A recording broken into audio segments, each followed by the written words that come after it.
Hi, everyone, and welcome back for another episode of Round Robin. I am your host, Tracy Preston, along with Christine Mulligan, Nina Mulligan, and, of course, my husband, Todd Preston. Hey, everyone.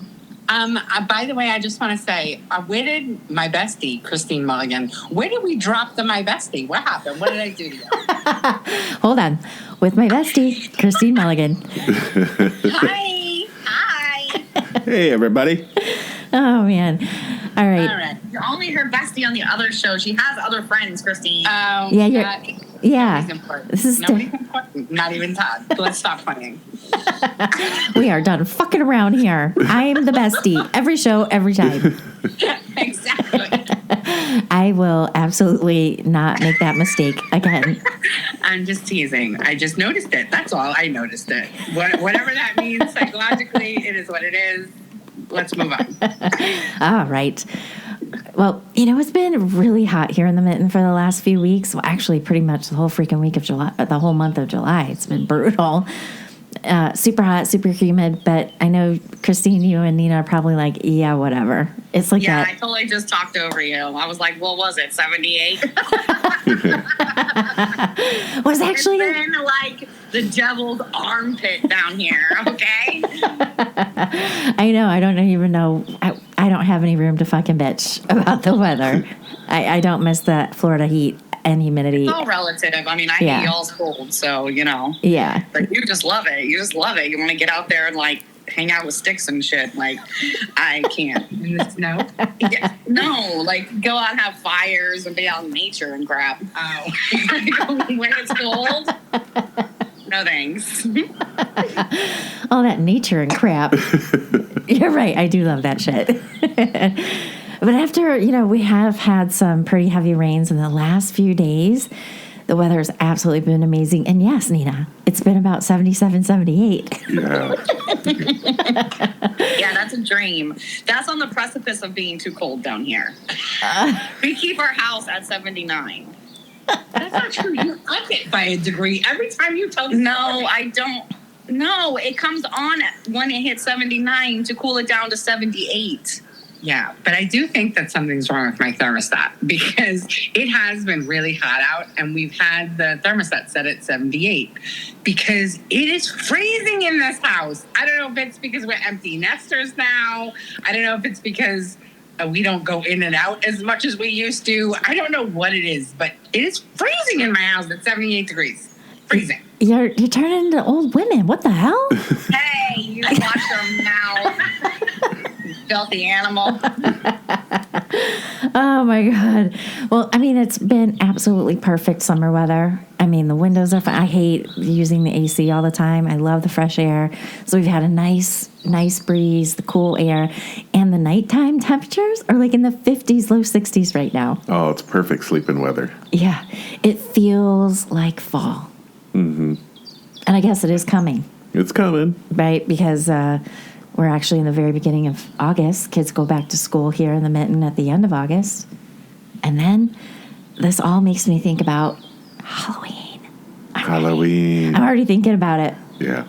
I've already been seeing a bunch of videos and stuff of all these cool things you can decorate, all these little DIY projects. Because I know you guys would probably love to do some DIY Halloween decorations, wouldn't you?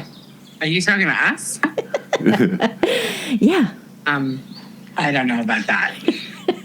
All I do is I go to BJ's, it's like Costco's, the big, what do they call them? Warehouse. The big warehouse stores. I go there, I buy a fuck ton of candy and, the big bars, because that's how I give back to the youth. I go outside with about $300 worth of candy. I hand it out. And then I go inside, and that's it. That's my Halloween in a nutshell. I do set up a little table, so I do a little tablescape, but that's not much, and it's the same crap every year. And that's it. I used to love Halloween. When I had kids and I was dressing them up and all of that and taking them trick-or-treating, and I used to love it. Now all I get is the joy of giving out candy to kids that still are dressing up. Well, I think you guys should dress up, damn it, and decorate your table. That's not my speed. They are old ladies. That's not me. That's you. That's not me. You know what, That's old you. woman? Why don't you sit out there with your $300 of full-size candy bars and your costumes. And that's another thing. Here on Halloween, it's still hot. It's hot and mosquito-y. Yeah. So you can't have costumes. You have to have a fan near you to blow away the mosquitoes and bug spray. Yeah, it's a whole thing. It's not costume worthy. You got to keep your candy bars in like a cooler. Well, Keep we them from do melting. keep them refrigerated and just put them in the basket as the kids are coming. You should We do. actually We do freeze have to them. keep them cool. Yeah. What? You should actually freeze those sons of bitches. Oh, frozen Snickers is A really frozen good. Snickers. Wow. That way Shit. it won't melt by the time they get home. Yeah, it's true. There you go. There you go. And it could double as an ice pack for the rest of their candy. Look at this multi-purpose and some Snickers. Yeah, you are really doing the community some good. All right, well, I want to ask you guys this. If you had the ability to avert death and be immortal without being bitten by a vampire, would you do it? If you could. What's the whole point if you're not getting bit by the vampire? That's the best part of that whole scenario.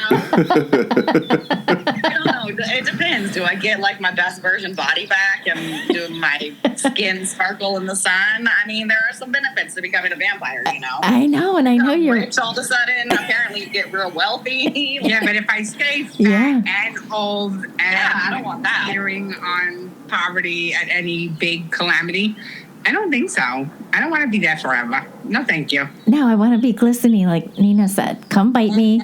I want to be shiny and rich. Yeah, shiny, And live rich, forever. fucking, yeah, then why not? Totally hard body. Sure. Let's have it. I don't want to be I don't want to be immortal and wake up every morning with the same pains I have though. Like 'cause Groundhog's that Day. would suck. Right? No, Oh. that's why it's only the rich looking for the fountain of youth. The poor are like, you know what? I've done my time. Right. Check me out. Moving on. Yeah. Well, check this out.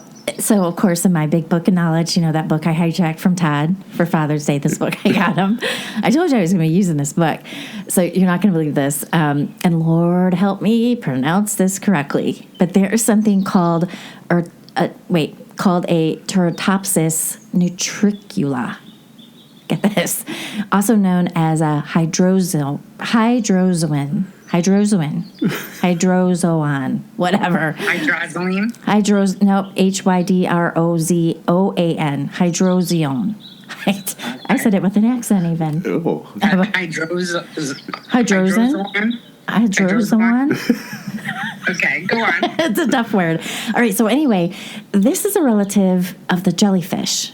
And this little bugger could actually live forever. Huh. Yeah, check this out.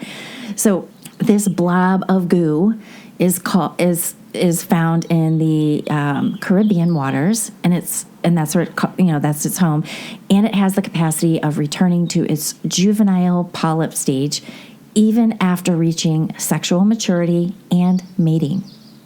Wow. Yeah, it's nuts. Now it does this. So wait a minute. If Benjamin buttons through its life, Yeah.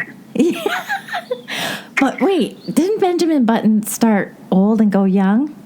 Right?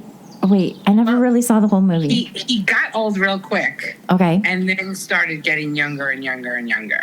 So these are Benjamin Button jellyfish. Benjamin Button jellyfish. Yep.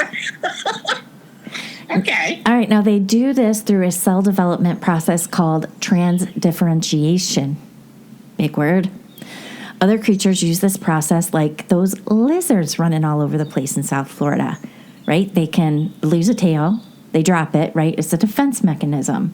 So if like a cat or somebody's trying to grab them by their tail, they drop the tail and they regenerate it. They use transdifferentiation for that. But the big difference between lizards and this hydrozoan is that this thing can actually regenerate its entire body. This animal was even featured in Discovery magazine, and they described it as a butterfly turning back into a caterpillar, or like Christine said, it's a Benjamin Button jellyfish.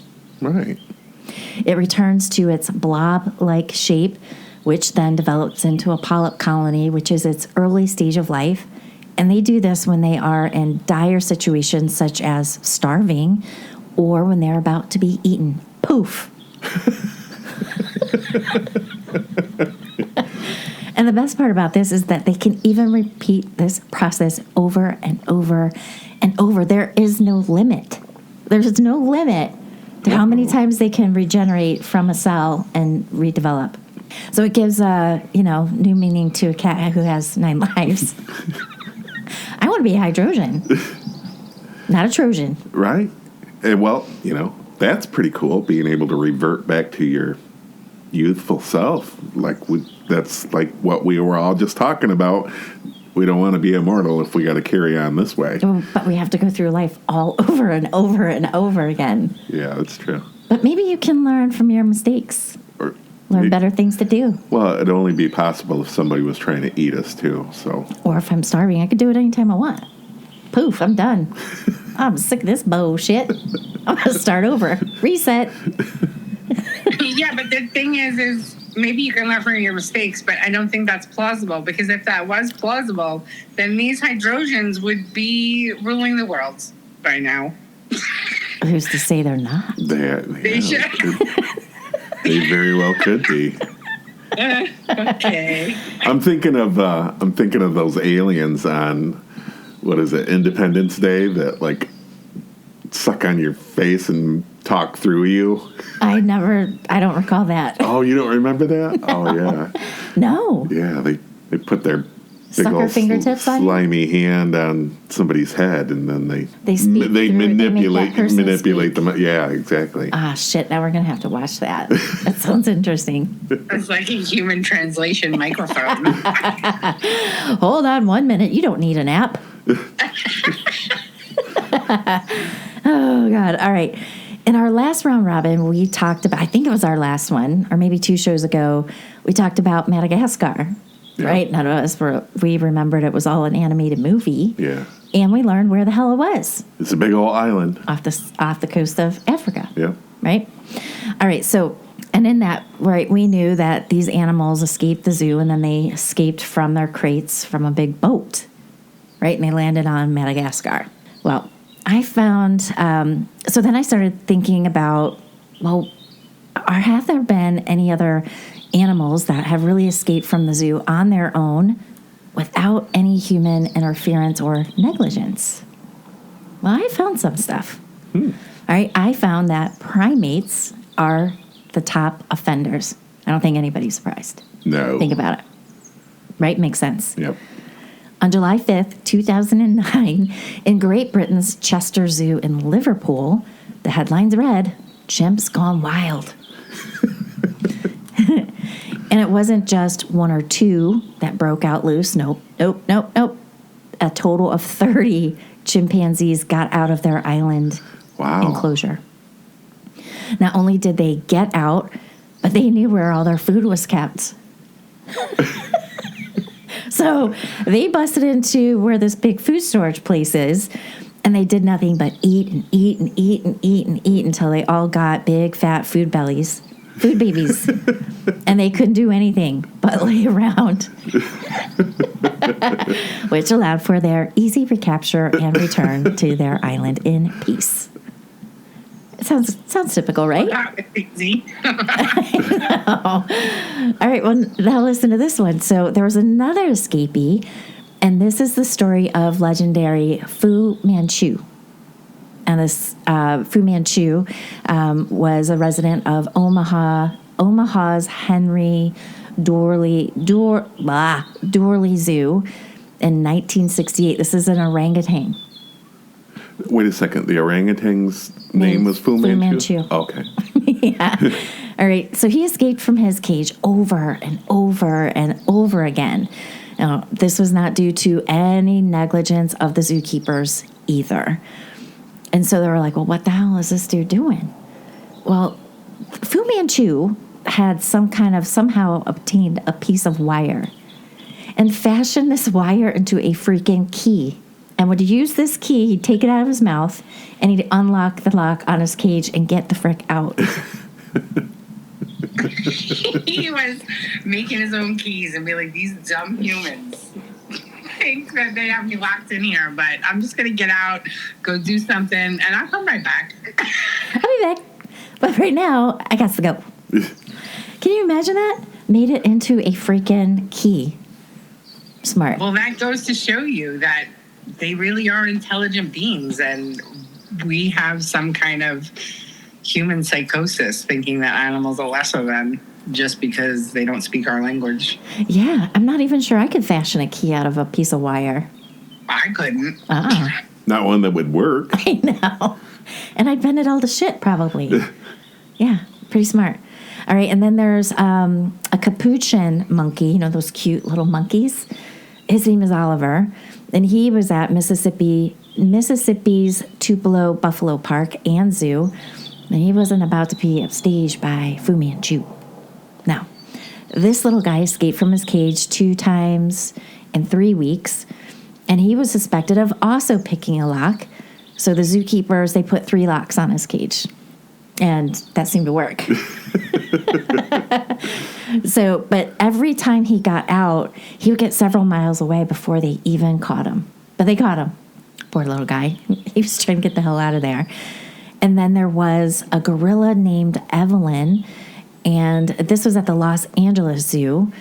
And there's no lock picking here. On October 11th of 2000, she just climbed up the vines and got over the wall. Can you imagine being in the zoo and a freaking gorilla's out there? Can you imagine being just that would be downtown crazy. and there's a gorilla running around? Do what?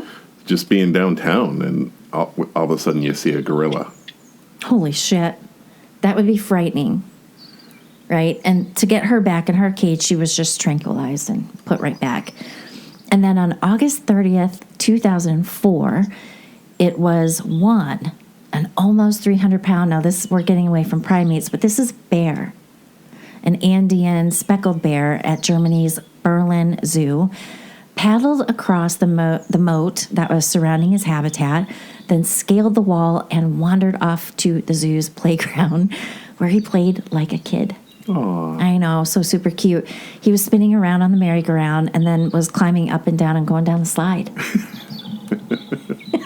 And then he spotted a two-wheeler, and he was heading over to there to get on this two-wheeler bike, and then they tranquilized him. Oh. No, I should let him play for a while. He was like, I was riding my bike, and then lights out. I've been watching this damn playground for months. He's like, I don't know what happened. What happened to my bike? Where am I? Was it all a dream? Right. Aw, poor bear. I feel worse for him for when he woke up. That's horrible. I know. He was in his little bear paradise. Aw. Bears just want to have fun. That's right. That's all he wanted. And now we've talked about rats before, and I hate them.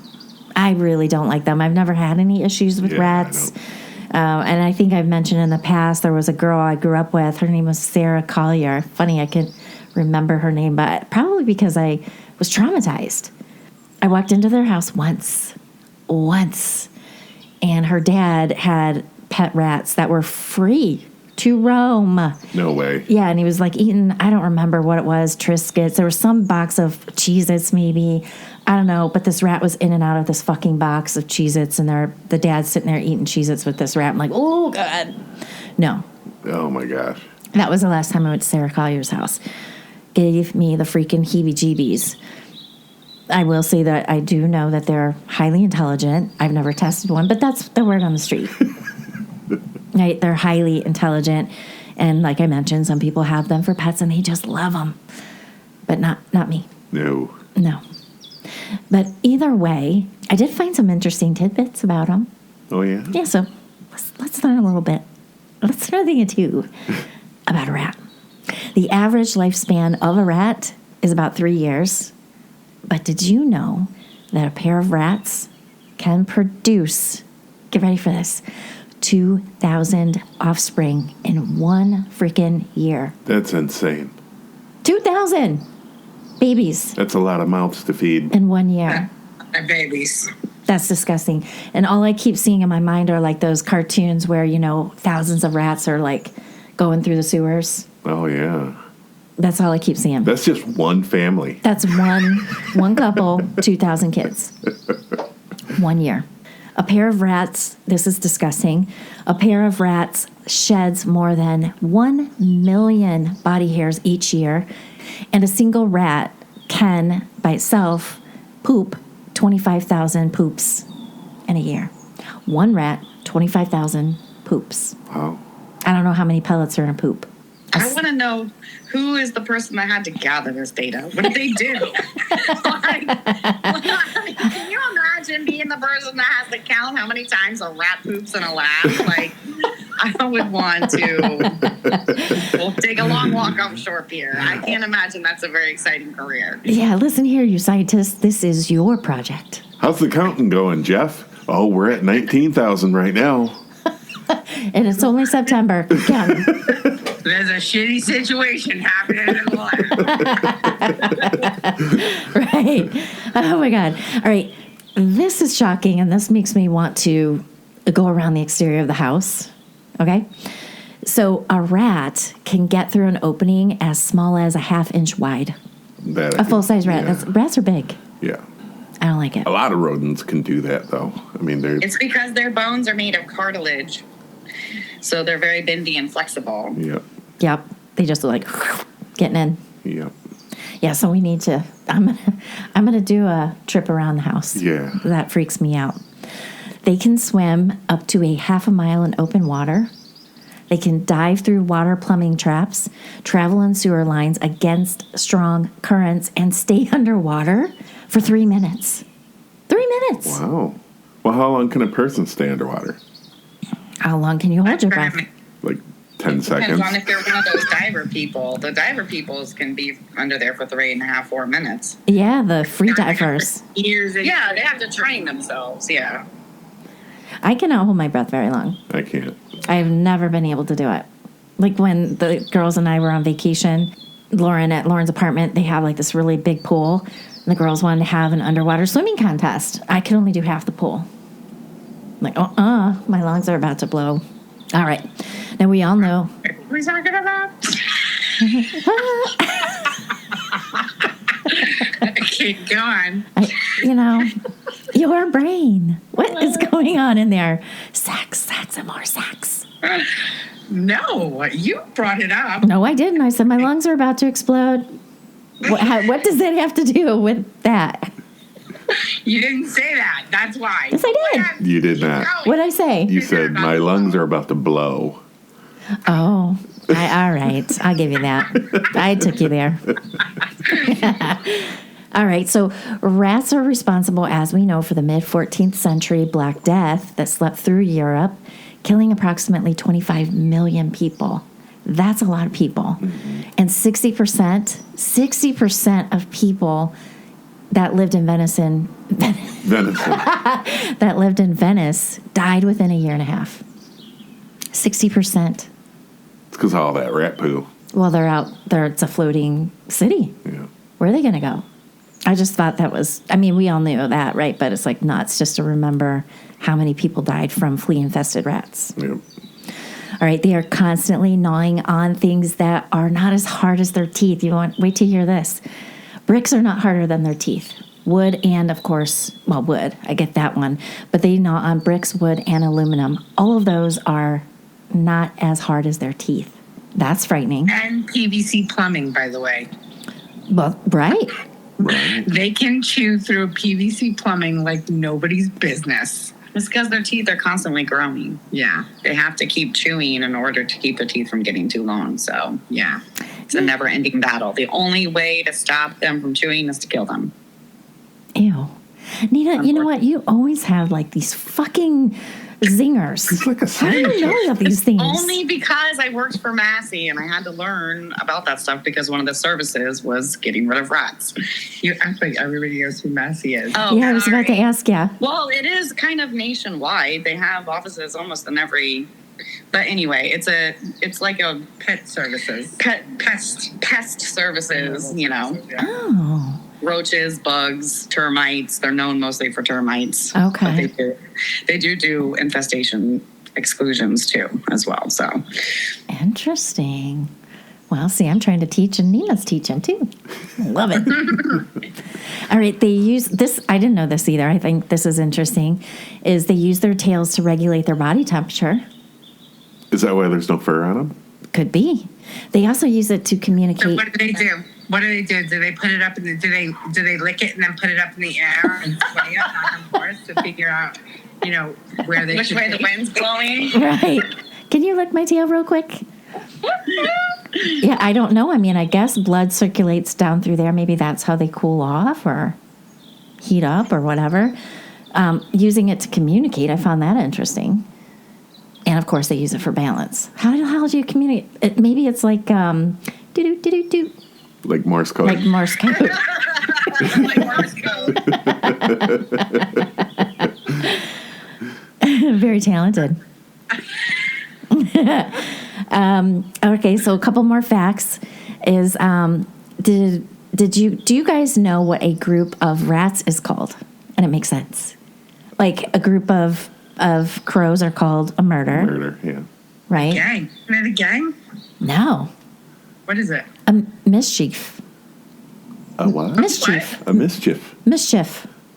That's what a group of rats is called. That A mischief that rats. totally makes sense. I know. I'm like, interesting. All right, and then the last little thing about rats, they are colorblind, which I think I heard that. But they cannot vomit or burp. How about that? That's interesting. They can't vomit or burp. That's why rat poison is so effective with them. Yeah. You can't puke it out. Yeah. So it just gets them from the inside out. Yeah. So there's your little factoids on the rodent. Rat rodent. I don't like rats. I don't like them. I still don't like them. I like the band Rat. From the 80s, Rat. Did you guys ever listen to Rat? No. But I do know it has 2 T's. Yes. Yes, it does have 2 T's. It was big like when we were in junior high school. Yeah. You were a Rat fan. I was a rat. Oh, I you're was so a rocker. old. I know. Shh, don't tell anybody. Well, I got a little story that I know Nina is going to love. This is for you, Nina. Did you guys know that the sperm whale has the largest brain of any creature known to have lived on this earth? No, I didn't know that. I didn't know That's that either. exciting. I know, but there's more. They get up to, I'm going to give you some stats here, and then I'm going to tell you about this really cool story. That's the part you're going to love. They can get up to 55 feet in length, but despite being so large, and albeit if I saw one, intimidating, they're actually quite gentle, right? They depict it in Moby Dick, remember, as being a mean whale that took down. No, that's not true at all. I mean, that's totally made up. They're super gentle giants. They primarily feed on squid in the deep, dark waters. So again, in Moby Dick, they show, Yeah. him fighting with a big, giant squid. Quit playing with your dinner. Yeah. Now, there's a diver named Hugh Vitry. Now, he's world famous environmentalist and underwater photography in Mauritius. And I said, what? Mauritius? Where in the hell is that? You ready for a round robin? You ready? Are you ready? Is it by Madagascar? Okay, it is. Is it? It is. Okay. Yeah. So it is an island nation located in the Indian Ocean, about 1,200 miles off the southeast coast of Africa, east of Madagascar. Wow. Round robin, baby. All right. Well, he came upon, or should I say, a sperm whale came upon him, and it needed. A sperm whale came upon me. Oh my God, that was so sticky and gross. Oh my I God. did not even plan it that way. Okay. Well, that's what makes it funny. Do you use both hands? I don't know. I feel like that'd be pretty big. That's a big job. All right, you're gonna have to reword that if we're gonna get through this. That's a big job.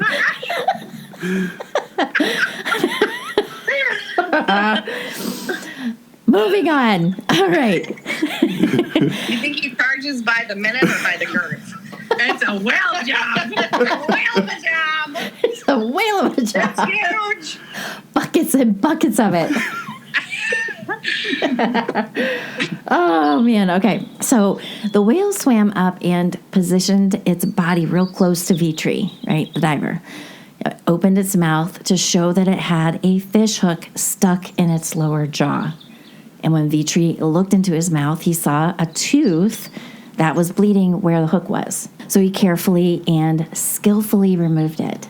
Well, this isn't the only good that Vitri has done on his many dives. Oh, no. He belongs to the Marine Megafauna Conservation Organization, where he is the diving center manager and vice president. The whole encounter was caught on camera by Vitri's dive partner because, as I've mentioned before, when you dive, you cannot dive alone. Right. You cannot. You have to have a partner. After the hook was removed, Vitri gave the whale a hug. Aw. So after he came... It's the least he could do.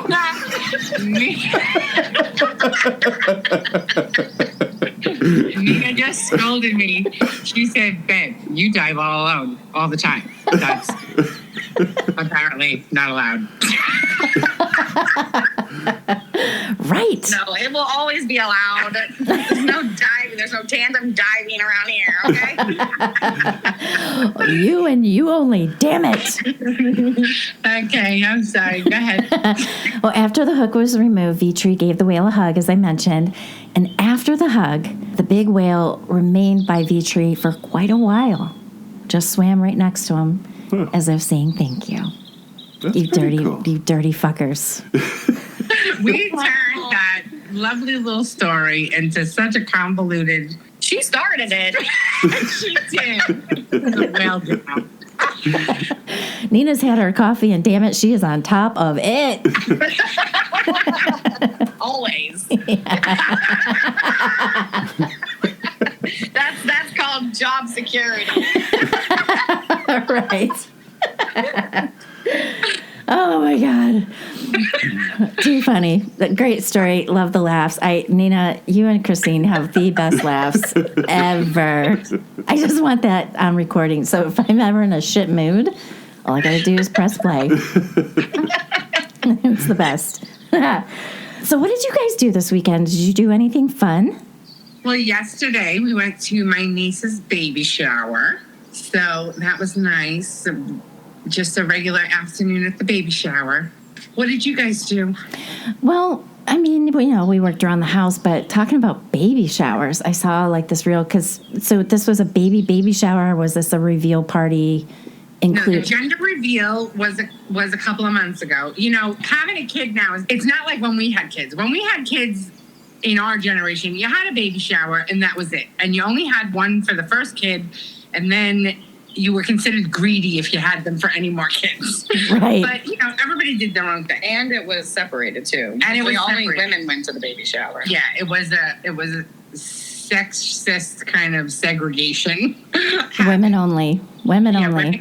Nowadays, they have like 3 parties for whenever anybody's having a baby. So, good for them. But the economy is such where you need all the help you can get. Right. So, they had the gender reveal. So in this case, my niece will be having a baby girl. So they did that. And what they did, like everybody has a whole different way of revealing the gender. Like sometimes it's blue liquid, sometimes it's pink cake, sometimes it's blue smoke in the air, sometimes it's pink dust getting sprayed at you with one of those like little cannon things. There's a million different ways to do it, but they did it where they had these packets and they put them behind the tires on there because they have a charger that they're very into. So they spun the wheels of the charger and spit out pink dust, and the pink dust got over everything. So it was a hot mess. Like in theory, all of those things sound fun and cool in some kind of weird way. So you gotta clean it up. But in practice, I really don't understand. I don't know why people are doing any of this. It's nuts, and it's like they're trying to top one reveal party. Like, oh, I'm going to top you. I'm going to top you. Yeah. Right? Yeah, so I saw this reel, And it was a gender reveal party. So as you mentioned, it wasn't just women. There were men, there were kids, there were women. It was like a whole big ass party outside. So this, all of a sudden here comes along a small plane, small like little passenger plane, and it spits out pink smoke. And after it spits out the pink smoke, it went to do like a revolution. Yeah, a turn. Yeah. A spin. And as it spun, the freaking wing snapped in half, and it kept spinning and crashed right wow. there. Oh, my God. Congratulations! Ah! Congratulations, it's a girl, and I'm dead. What the hell? I think it's symbolic of, yeah, it's great right now, but wait till they're a teenager. Yeah, right? You're totally screwed. The whole karma of it all. Like, I'm big on karma, right? So I don't ever try to do anything to cause any kind of ripples of negativity. But anyway, the thing is when things like that happen, at my own doing or not, like in this case, I would totally be freaking out for the rest of this unborn baby's life that something traumatic was going to happen. Yeah, like obviously that's a sign that kid is the Antichrist. Hello, he's dropping planes out of the sky. He's not even here yet. I did not want to be revealed, you son bitch.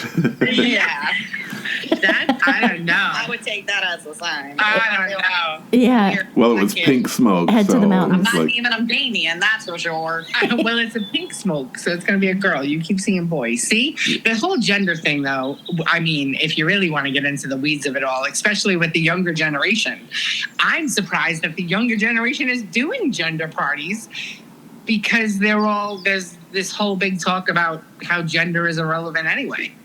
Yeah, You know, good like point. the younger generations that are coming up, they're like gender is irrelevant, which I'm cool with. I don't fully understand it, but I don't have to understand it. I just have to respect it.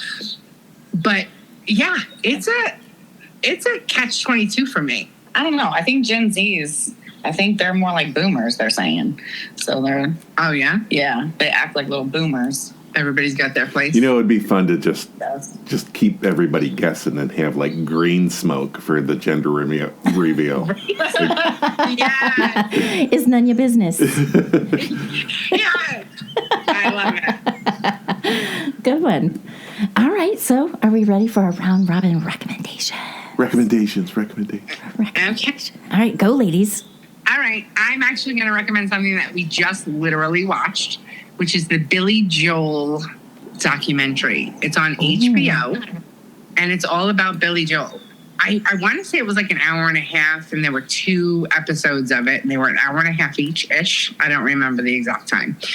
But it was kind of amazing. Like, you know all these things about Billy Joel, but you don't know any of these things about Billy Joel all at the same time. You know, he had a pretty rough go there for a while. Yeah, he was sick, wasn't he?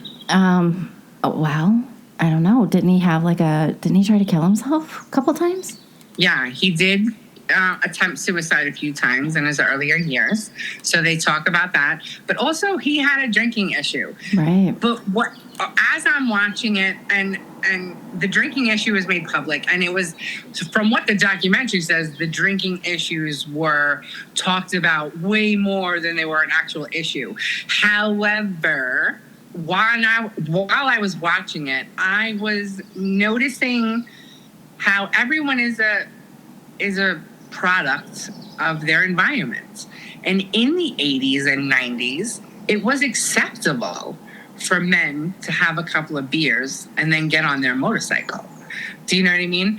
So they didn't get arrested for DWIs back in the 80s. True. I mean, I know that sounds insane because, yes, people were arrested for drinking intoxicated because they did XYZ while they were drinking and driving intoxicated. But people didn't get arrested just for driving intoxicated. That wasn't a thing. And I tell you this as a product of the 80s, being a child in the car with adults that were drinking and driving and getting pulled over and talking to the cops as they drink their beer. Do you know what I mean? Like, that was the thing. That's crazy. I mean, come on. You don't remember that? Think back. Your father never had a couple of beers and then got in the car with no problem, no thought, no worries about driving intoxicated. Well, my dad was a closet drinker, so he probably did. I think all men did. Yeah. I wouldn't be surprised. And we didn't have any seatbelts either, so that's a double whammy. Yep. Yeah. Yeah. Driving in the 80s, it's a miracle any of us are still here. Truth. We were just we were all just loose in the back of the station wagon, you know. Yeah, run around. Who cares? I remember sleeping on the back window of the back seat. Like, there's like that little ledge Oh, the there. ledge back there. I remember I used to just crawl up there and take a nap. Well, it's warm. Yeah.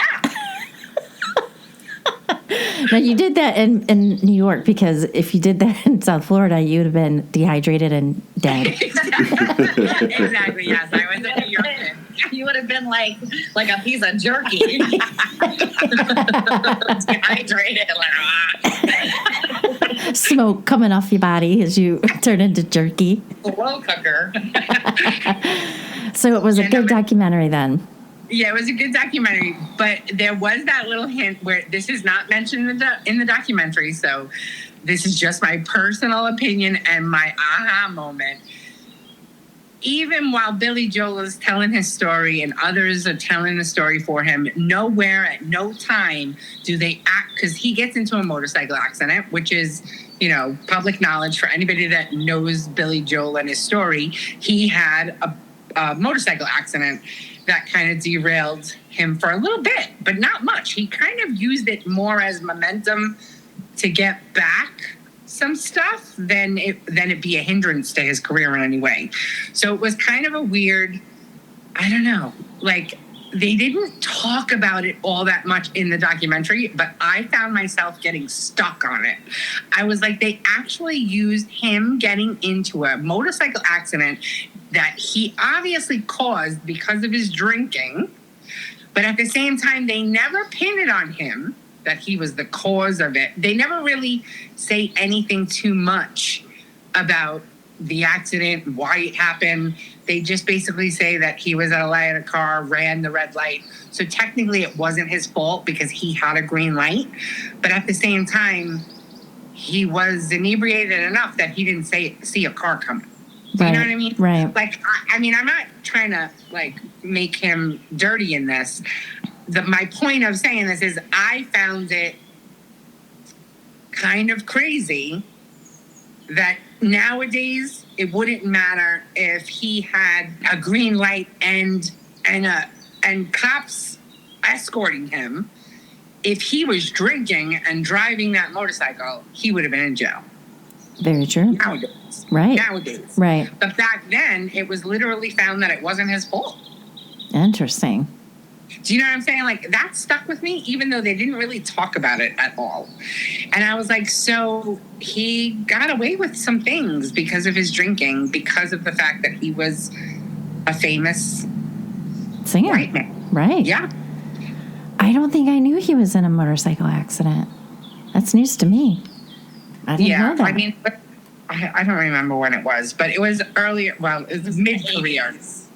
Was it 80s or 90s? 80s. I'm not sure. It was in the 80s. Well, when he did, what was it, Uptown Girl? I remember that video very clearly because he was married to Christy Brinkley, or they were dating it. No, I think they were married. He was on a motorcycle in that video. Yes. Yeah. Which That's I true. found ironic also. And maybe that's what brought it back to me, is because they show, when they're making the video and stuff like that, and how he's on the motorcycle. And then that was when I started thinking to myself as we're watching it, they really didn't talk too much about the fact that he was a known, I don't want to say he was a known drunk. He was known He loved to drink. over imbibe. Yeah. And he had the motorcycle accident, and he still struggled with alcoholism, throughout all these years, even with Christy Brinkley. Do you know what I mean? So it was allowed. Do you know what I'm saying? Like, he was just given a lot of privilege that wouldn't be given to anyone of today's day and age, first and foremost. And even in that day, if he wasn't famous, he wouldn't have been walking the streets anymore. Right. Like, not that this documentary is about this at all. I'm just saying it made me think, well, damn, look at that privilege in action. Right. Like, crazy. Well, Justin Timberlake, I think this year, maybe in the fall of 24, he was arrested and taken to jail for drinking and driving. Yep. Pearl necklace and all. Oh, what? What? Yeah, find his pearls before he went in. Wait, what? Say it again? Yes, he had. Well, I don't know. On the press conference on his way out, he was wearing a pearl necklace. That's all I remember. Everybody made a big deal because he was wearing a pearl necklace when he went to drink. Like pearls. It was like that kind of a necklace. It was that kind of a party. Not the other kind of pearl necklace. Not the kind you're thinking, Christine. Yeah, But why? But wait, why? I don't know. That's all I remember from the reports. He got arrested, and then everybody was making fun of him because he had a pearl necklace on. Interesting. Interesting. I'm just telling you what I remember about it. I'm not saying it's important. You can cut it out. I just think it's funny. No, I'm going to keep it That in. might be an important clue, though. It could be a clue. Good job, Nina. Yeah. We're jotting it down. I don't know. Was he- Apparently, the conspiracy theory that the pearls mean you belong to your handler. It's like humiliation ritual because he's all part of that underground P. Diddy stuff. Oh my goodness. I That was just thinking maybe he was It's just a whole coming from a white conspiracy. party. That's a strange little tidbit. That's it. So it goes Interesting. into a whole conspiracy theory. Yeah. Just because a man was wearing a woman's pearl necklace. But then again, see, there's me being a sexist because why can't he wear a pearl necklace? I don't know. Yeah, I why don't can't know. he? It doesn't seem right. My brain can't wrap around it. I don't know what to tell you. Yeah, too much indoctrination. We're trying to undo it. Yeah. I don't know A what to lot tell of you. programming up in there. We'll see where that took us. Well, I prefer mother of pearl. Oh. Alrighty. Okay, well, that was a great recommendation. I do like Billy Joel, so I'm definitely going to look into that documentary. HBO. Yeah, it was good. And it made me think. And yeah, I definitely recommend that. Okay. Well, Todd and I were going to do a double bubble too, like you and Nina do, because we are always watching the same shows together. So last night, Todd and I started a series on Netflix called Glitch. This is a great, it's great. It's an Australian supernatural drama developed by Tony Ayers and Louise Fox. Now, this is set in a fictional country town of Urana, Victoria, in Australia. And it's a little mind bender. There are 7 people who have died, and they come crawling out of their freaking graves. So far. So far, 7. So far, 7. Right, Yeah. so far 7. We haven't seen any more, but it was like a night of birthing out of the ground. Yeah. So they're coming back to life, these people that have been buried in the cemetery. But in the show, they call it a cemetery. Symmetry. But they're not zombies. They're not zombies. They don't look rotted. And they all come out of the earth naked. Yeah. I'm like, wait, where's all their clothes? Yeah. It's a very, very interesting show. Yeah, and they come out, and now some of them have been dead for a few years, some over 100 years. Right. And they come out and they're like, help, help. They're all naked. They don't know what in the hell is going on. They initially don't really have any memory, but they keep having these blips, as they're, alive longer. Yeah, they start having these little flashbacks, stuff like that.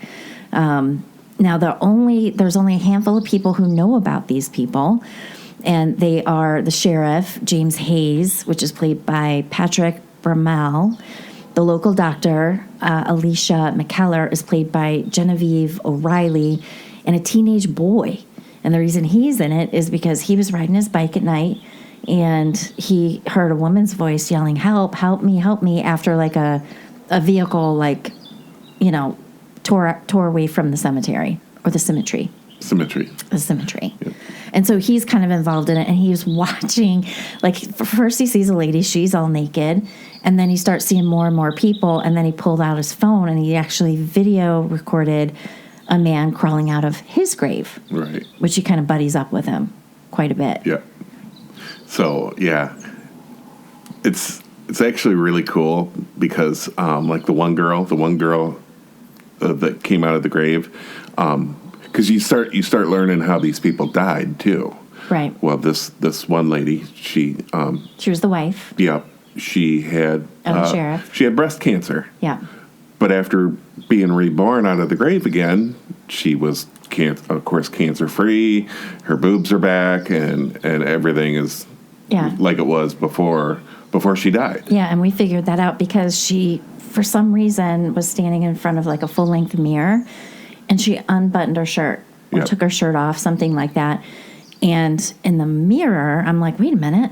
It looks like she's had a double mastectomy. Yeah. I'm like, I bet that's how she died, is breast cancer. And then they pan over to her body, and she has 2 fine, beautiful breasts. Right. I'm like, oh, okay.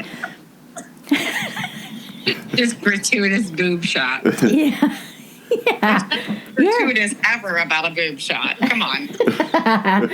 So we haven't figured it out yet, but somehow, some way, all of these people are intertwined somehow. We haven't gotten there yet. Yeah. So there's 3 seasons, and each season has 6 episodes. And they're probably, how long would you say each episode is? 35, 40 minutes? Yeah, somewhere around there, yeah. It's a quick watch, and it's like you just get really involved in it. And one of the, like the last one that came crawling out of his grave, he ended up being the mayor. The mayor, yeah. Of this town. Yeah.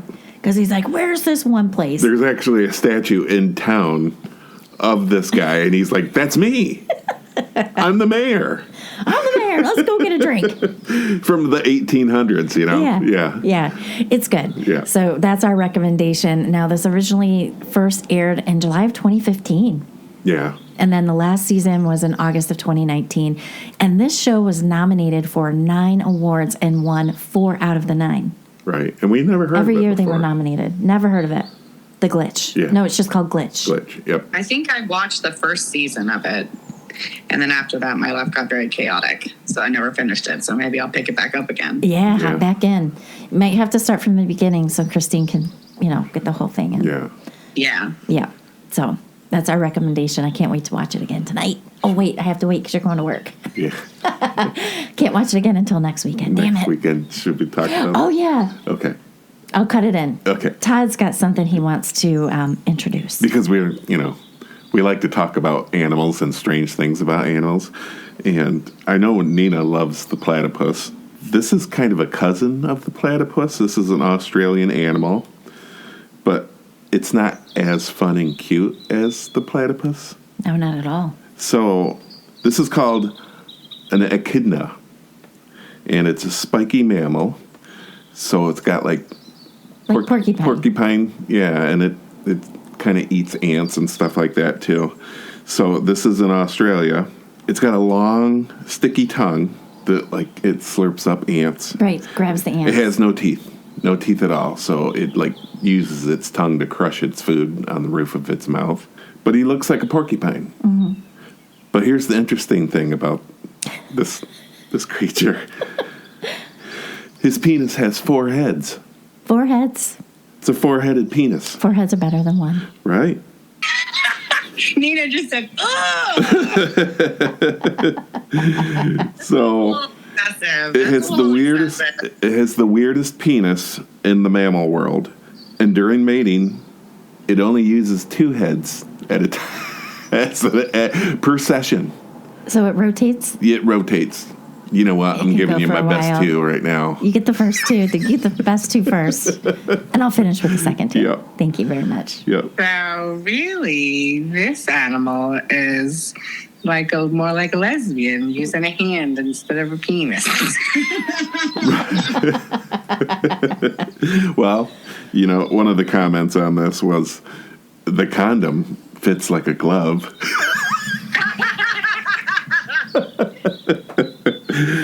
And one of the other comments was, I did not need to see this today. This is not something that I want to see on a Monday or any other day. But if I had to pick, it would be a Friday. So, yeah, when I first saw this picture, I thought it was, look at the cute little red toes. Those aren't toes. Those aren't toes. Those are...